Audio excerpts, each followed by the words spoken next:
The biggest thing in traffic safety we want people to understand is try to see things unfold before they unfold, right? Try to think ahead a little bit. In my line of work, riding a motorcycle, you have to do that or you pay severely, and it's really no different than pedestrians. You have to do the same thing. Biggest thing I want to stress is the simplistic laws, crossing at intersections, crossing where there's crosswalks, and things of that nature. We've seen a rise in crosswalk pedestrian accidents where they're making left-hand turns, and the main reason is because you have traffic that's flowing one way. That driver is paying attention to traffic, not to what's on the other side of that traffic. Right. Everything's about timing. So they're not going to see that pedestrian enter the roadway, especially if they're on the same side and they're coming from the same side. They make that left turn, and as soon as they get across the bow of that vehicle, there's a pedestrian there. There's not much. Especially in the downtown area, lots of motorized wheelchairs, people in wheelchairs, and things of that nature. So you have to obey the crosswalks, but however, they're granted protections, but if they're in a crosswalk, doesn't necessarily give them the right of way. Okay, that means that if traffic has a green light, your signal says go, you can go. You just got to remember that not all crosswalks have a traffic control device to tell you when to walk. Right. You have to be going with the flow of traffic, so you have to pay attention to that green or red light.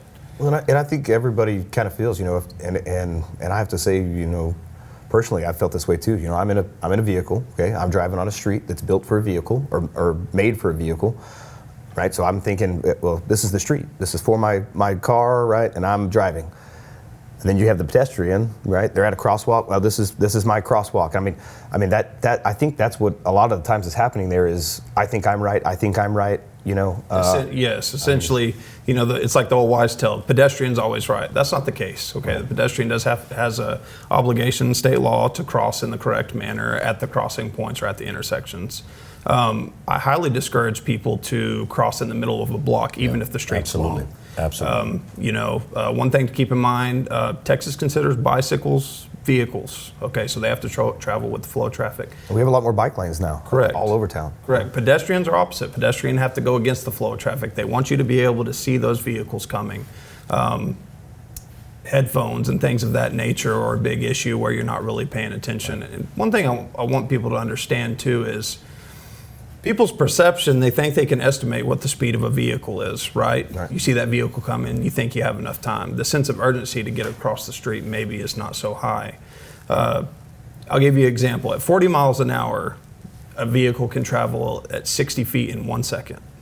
Okay. Now, if you want to compare that to about a Major League Baseball mound to home plate, okay, that's how far a vehicle can travel at 40 miles an hour in 1 second. And you have to be able to calculate that in your head before you enter that roadway. Wow.